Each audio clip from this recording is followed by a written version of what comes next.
Today is Tuesday, October 21st, 2014, and we are interviewing Terrence Plank at the Santa Cruz Public Library in Santa Cruz, California. My name is Jeannie Zarnicki, and Jennifer Cockrell is recording. We both work for the Santa Cruz Public Libraries. This interview is being conducted for the Veterans History Project at the Library of Congress. Terrence was born February 10, 1947, in Sunnyside, Washington. He served in the U.S. Army during the Vietnam War. Terrence, please start by telling us about your family background and what you were doing before you joined the military. Well, I actually grew up in Spokane, Washington. I was born in Sunnyside, but grew up in Spokane, Washington, and went to high school, junior high school and high school there. I was very active in the yearbook and in the school newspaper, things like that. I have a twin sister, Mary, and we were a dance team. My mother made us take dance lessons when I was a sophomore in high school, but I actually enjoyed it. So we became a dance team, and we did some exhibition dancing type thing.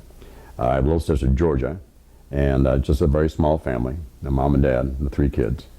And our grandparents had a farm in lower Yakima Valley. I would go down in the summer times and work with Grandpa on the farm, you know, things like that. So it was really quite a nice upbringing. When I was 17, I joined the reserves, and when I was 17, into a MASH Army unit, a MASH hospital Army unit. And the reason I did that was to get the benefits to go to college. So after my training in '65, I went to basic training at Fort Ord. My first airplane ride was to California, to Fort Ord, and took my basic training for 8 weeks at Fort Ord, then 8 weeks in Fort St. Houston, Texas for my medical training, to become a medical corpsman for the Army. Okay. Then I went back home as a reservist, and I worked in a hospital. I worked in a urology ward at Sacred Heart Hospital in Spokane, and then things kind of went downhill a little bit, and so I went back into the service in '67, and went to jump school in April of '67. I was assigned to the 101st Airborne Division in May, or end of April, and that's how I got in. And we trained for 5 months at Fort Campbell, Kentucky, in jungle warfare school, jungle warfare training for 5 months, in a very specialized battalion. The 3rd Battalion, 506th Airborne Infantry Regiment was the reorganized unit of the Band of Brothers, which was quite famous in World War II. And we met some of the Band of Brothers in our reunions later on, which was very exciting for us. Yeah, it was really cool. So, after our 5 months training, we took C-141s to Oakland, California, boarded buses, and then boarded the USS Regal, whatever, how you pronounce it. Anyway, it's a troop transport ship. And the funny story there is, I'm a medic. All the medics were called up to the dispensary. Our battalion surgeon gave us instructions to give compazine shots to those who were suffering seasickness. And quite a few of the paratroopers were, including officers, NCOs, and enlisted men were all experiencing seasickness. We're going around giving shots and stuff. And then they untied the boat. So the guys were seasick before we even got out to sea, which I thought was quite funny. It didn't affect me, but some were really quite sick. It was kind of funny, actually, to tell you the truth. It's a story I tell quite often. That's the worst thing they did, is untie the damn boat. So, so we sailed for 21 days to Vietnam and landed in Cam Ranh Bay. We took our 10-day preparatory training in Phan Rang, and General Westmoreland came down to talk with us because we were the first unit of the 101st Airborne Division to arrive in country, in South Vietnam. The remainder of the division arrived in December. We never, my battalion never worked with the rest of the division. We were alone in a town called Phan Thiet, which is on the South China Sea, about 60, 70 miles north of Saigon. And our base camp, LZ Betty, was 4 miles south of Phan Thiet. And so after preparatory training in October, we started doing our missions in middle of October, in November, December. December actually had a ceasefire, but we saw action during the ceasefire. The enemy doesn't want to play by our rules. They never do, right? So as a platoon medic, I discovered that our training was not the best from Fort Sam Houston. Reason being, it was bloodless training. We learned how to give injections. We learned a little bit about pharmacology, physiology, anatomy, that sort of thing. But it was bloodless. So when you first see a lot of blood, it's very shocking. Okay, when you see someone who has been heavily wounded, badly wounded, it's quite shocking. That woke us up quite a bit. So we went back to the battalion surgeon, and he did a lot of our training also. His name was Andrew Lovey, and he's just a wonderful man. A little Bantam Rooster type guy, but a phenomenal doctor and a great battalion surgeon, trained us medics. Oh, on the way over, it was really funny too. On the way over, he continued training on the ship over, and one of them was childbirth. Okay, he had a film on childbirth. And we're talking about 18, 17, 18, 19-year-old guys. A lot of them still virgins, okay? It was very embarrassing. Blush, blush, right? Yeah. But it was always a possibility that could happen, you know, out in the outlying regions with the Vietnamese and mountaineer people that we worked with, you know. I actually didn't deliver a child until I was in Washington, D.C. later on. I'll tell you that story later on. But I did deliver one baby in an ambulance in Washington, D.C. But anyway, so back to the story. We really didn't have any heavy fighting or heavy contact until the Tet Offensive of 1968. I wrote a story, and it's called the Tet Offensive of 1968, the night that LZ Betty blew up. LZ Betty was our base camp, and we suffered a mortar attack on our ammo dump on the 21st of January. The following day, I took care of some wounded guys that night, and the following day, I was assigned to the shock force, which was a 40-man team of highly specialized soldiers. And that's the only group that required 2 medics. So Eric Christensen and I were the medics on the shock team. We went down to Fanthiette to the provincial chieftain's compound to protect him. There were 4 battalions of Viet Cong coming after the city and our battalion. And that's in that story there, okay? I wrote a story called They Call Me Doc, and what it's like to be a medic and how important that nickname was to me, to tell you the truth. I wrote a story about what I hated most about Vietnam, and that was that damn rucksack. That weighed 80 pounds. Yeah, we hadn't finished our camouflage yet. We had to sit like teenagers and help each other do our camouflage. So I would sit in front of a guy. He's, you know, we kind of laughed about that, you know. My sisters would do that, right? Sit there and do makeup. We were doing our makeup too. Anyway,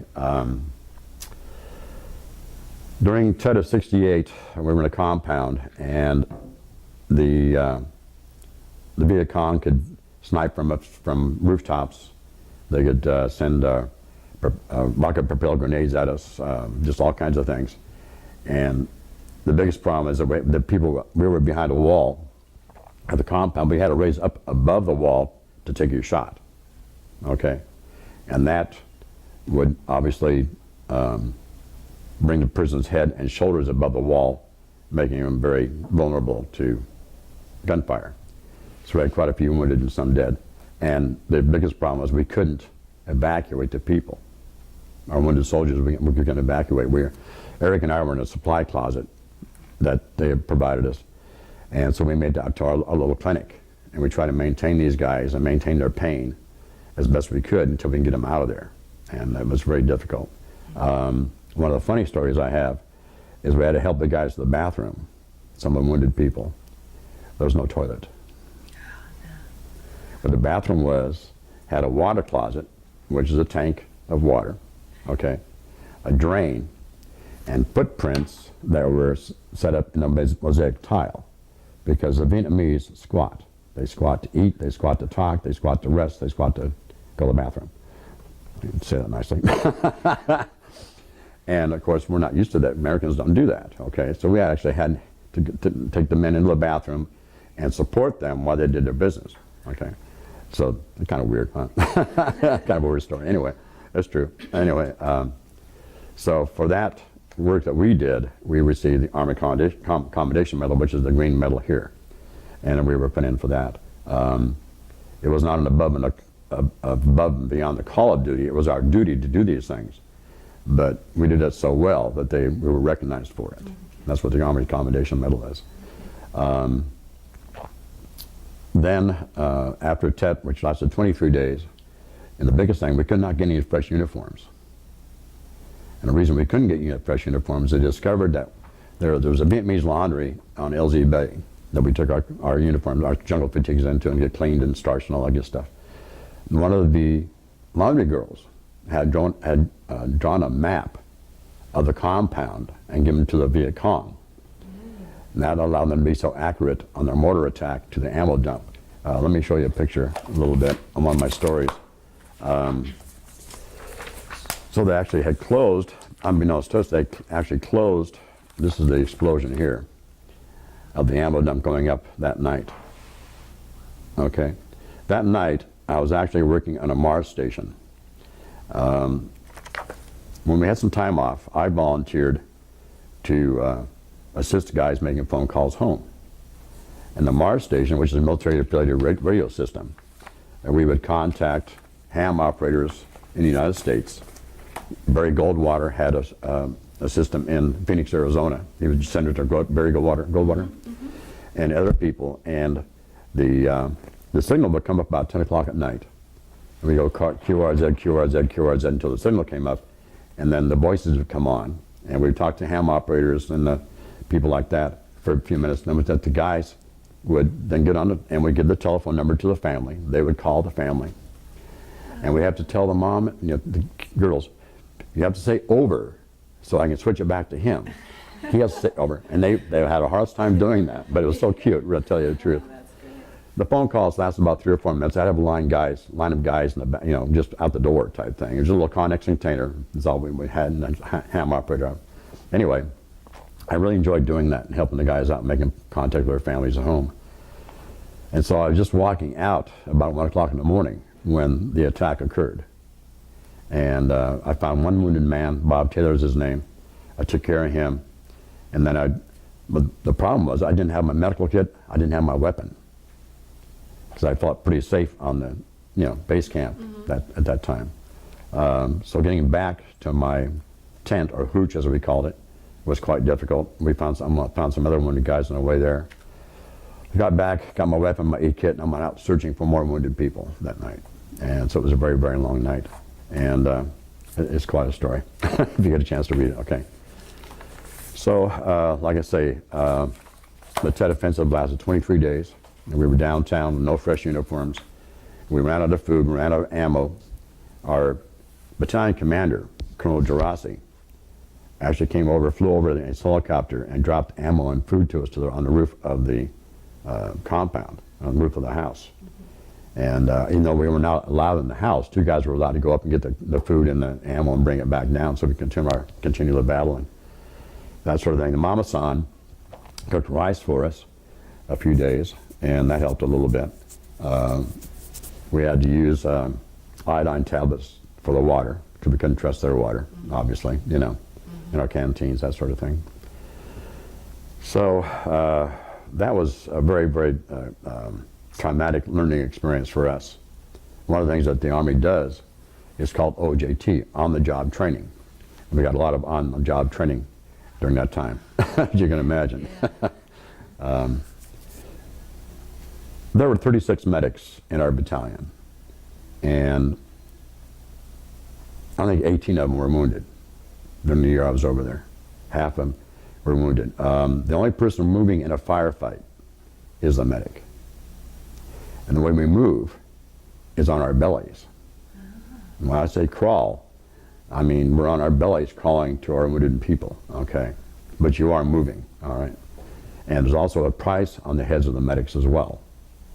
Okay, that I found out. I thought was kind of surprised. But if the enemy were to kill the medic, then you imagine what it does to the guy's psychic in the battle.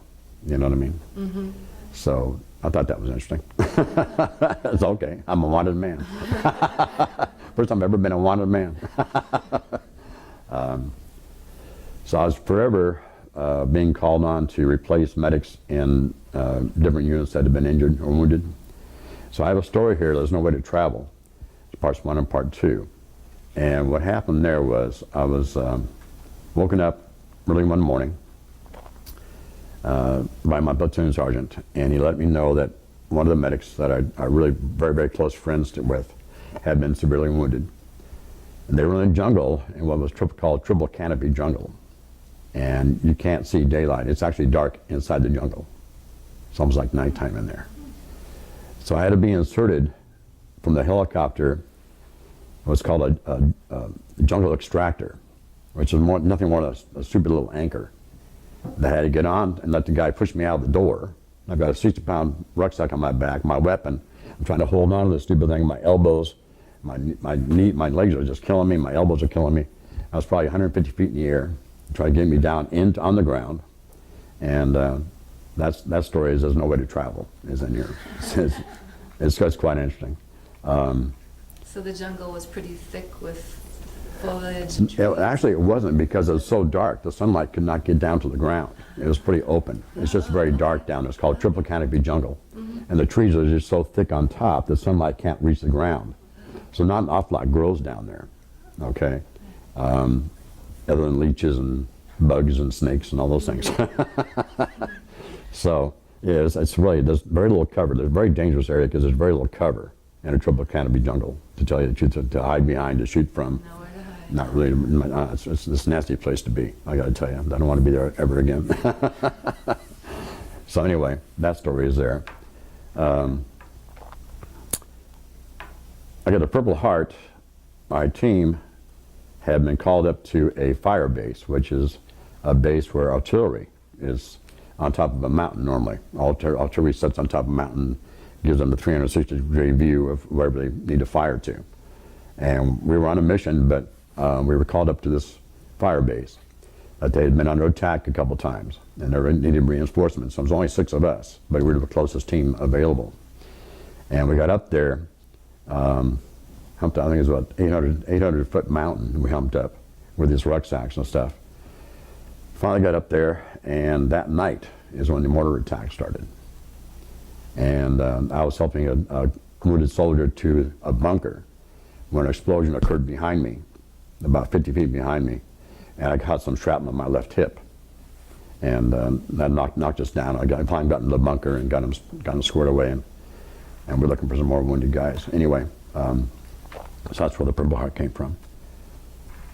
The Bronze Star is a really a difficult story to talk about. I was with B Company 3rd Platoon on this mission. It was a search and destroy mission. And we were coming through some elephant grass and then to some sort of like sparse vegetation, and then came across a clearing. Came upon a clearing, okay? Well, of course, we all hunkered down and checked the clearing out, that sort of thing, before the lieutenant, the platoon sergeant, the platoon leader told us to go ahead and go.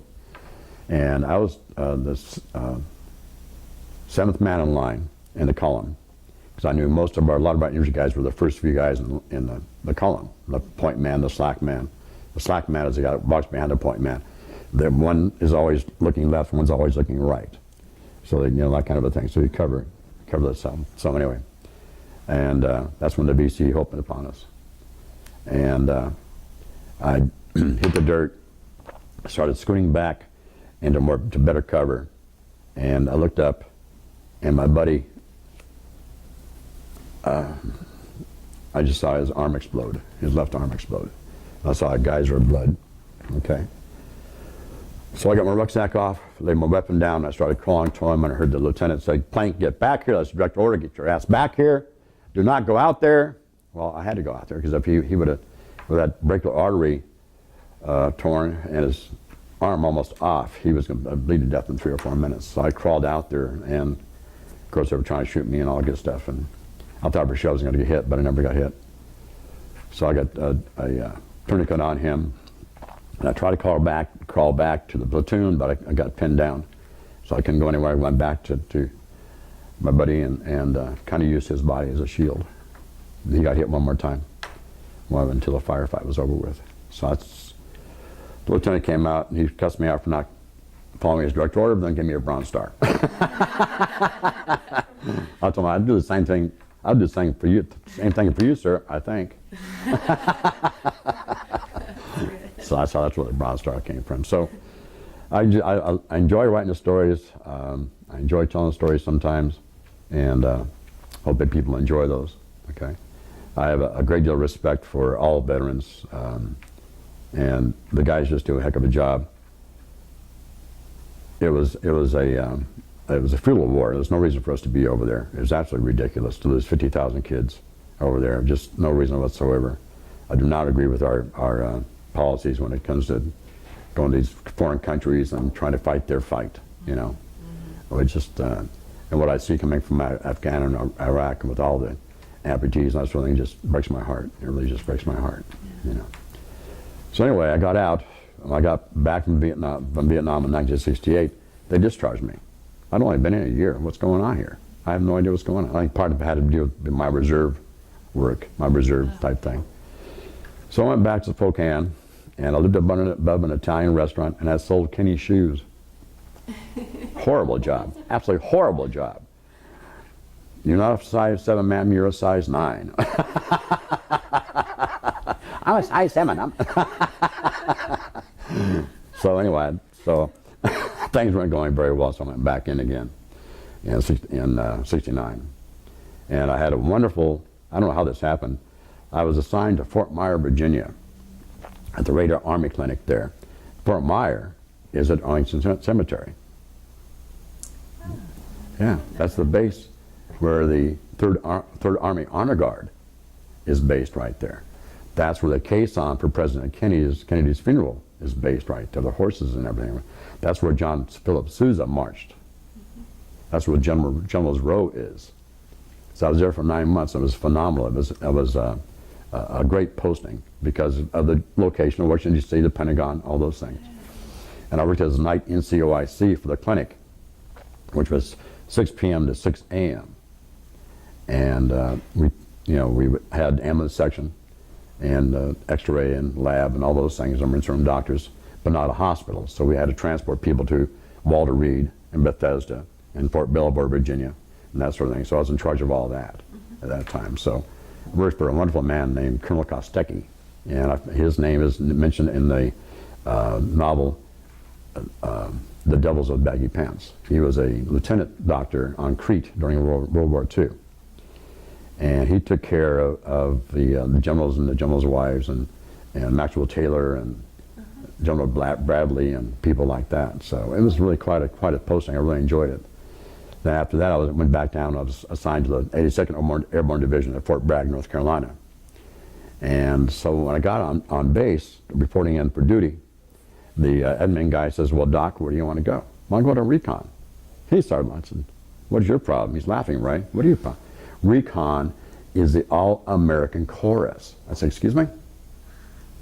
"That's All-American. Those are the singers, man. All they do is sing."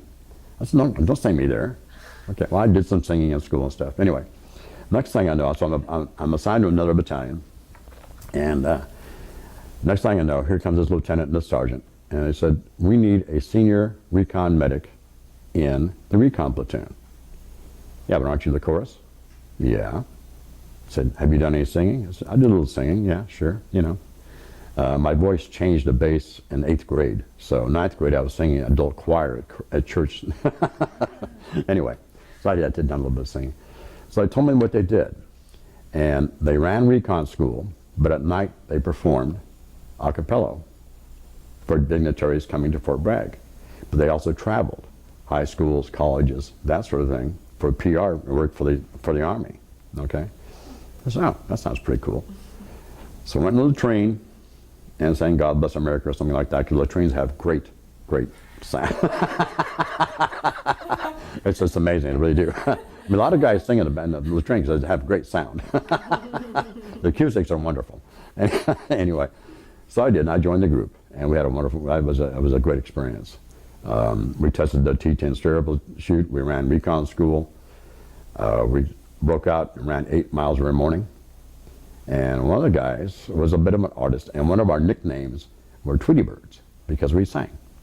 So he designed a sweatshirt with Tweety Bird that had a parachute on his back. And we break out in that sweatshirt and do our run every morning. So I was with that until I applied for what's called 91C school, which is clinical specialist school. That's a 42-week school there that would qualify me to take the RN exams in various states, okay? So did that. I met my wife there in school, and that's what brought me to California after I got out. So anyway, I did a little stint at Arizona State. My grandparents had retired to Arizona, Arizona Apache Junction. So I went to Arizona State for a couple of years. Didn't quite finish, but then we wound up in California. I've been here ever since. And I have a son and a daughter. I have 4 granddaughters up in Boulder Creek, and my son has 2 sons and a daughter also. I have 7 grandkids. Nice. And they're all just lovely, lovely kids. Yeah, they're wonderful kids. Yeah. That's great. Any other questions for me? Did you have any R&R? Any activities that you did when you were over there? Well, I did have an R&R. I didn't mention this before, but I got married, mistakenly got married when I was 19. And for some reason, she stopped writing and stopped contact in about April of '68. But because we had lost so many medics and stuff, I had to actually write my congressman to get an R&R to Hawaii. And when I got to Hawaii, she didn't show up. And I had like $400 in my pocket, so I had to stay on the Army base during my week in Hawaii. So it wasn't terribly pleasant. Yeah, that was it. That's the only time we got any time off, to tell you the truth. I mean, did you ever have time to play cards or do anything to keep yourself busy, or were you just constantly busy? No. Well, the Mars station, volunteering at the Mars station is one thing I truly enjoyed doing, and that was at the middle of the night. The rest of the time we were trying to just rest.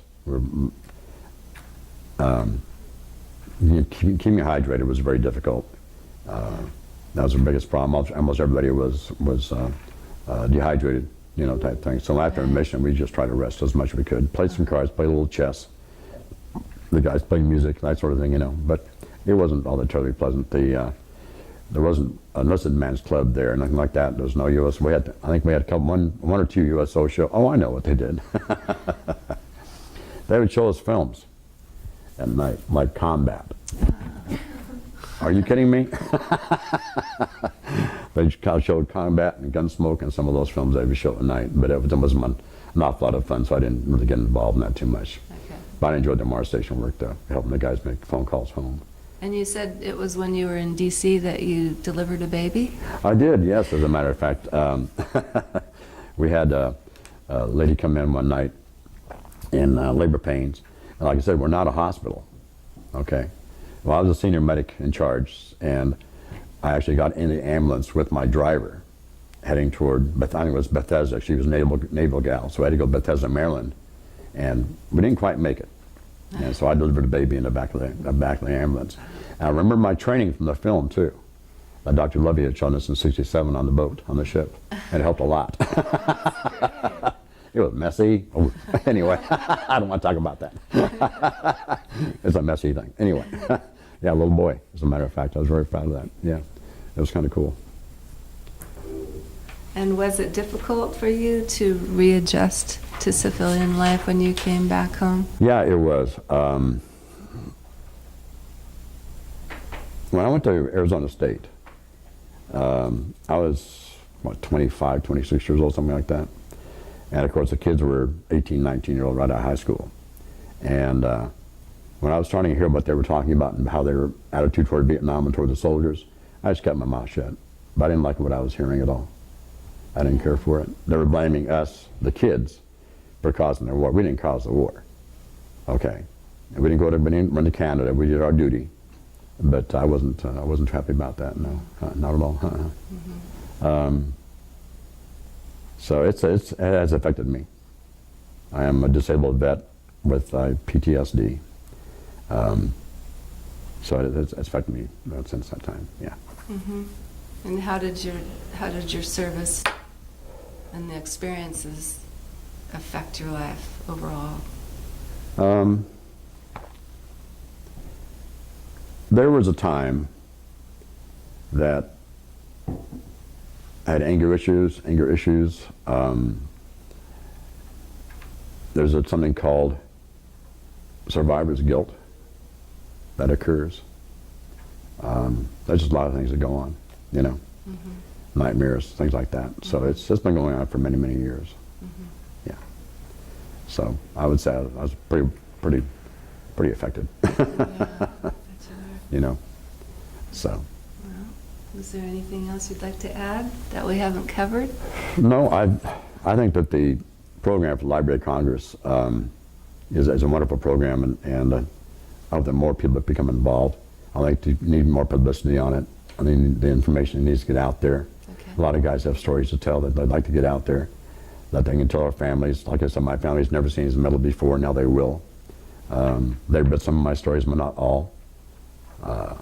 My father just had his 92nd birthday this last week.